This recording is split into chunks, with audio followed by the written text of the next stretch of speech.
రాముడు దేవుడైనా శక్తులను వాడుకోలేదు. ఎందుకో తెలుసా?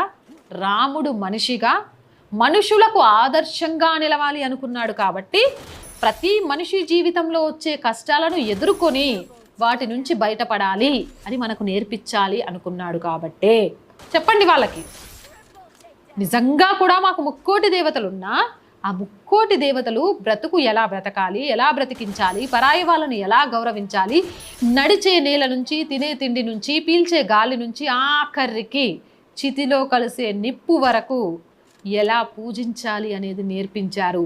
ఇంత గొప్పగా మీ గ్రంథాలలో ఏదైనా నేర్పించేది ఉందా అని ప్రశ్నించండి. అప్పుడు మత మార్పిడులు అనేవి జరగవు. నిజాలను తెలుసుకోండి, నిగ్రహంగా ఉండండి, ఉచ్చులో పడిపోకండి, జీవితాలను నాశనం చేసుకోకండి. నేను చెప్పిన మాటల్లో తప్పుందా? కామెంట్ సెక్షన్లో పెట్టండి. మోర్ వీడియోస్ కోసం ఛానల్ వెంటనే సబ్స్క్రైబ్ చేయండి.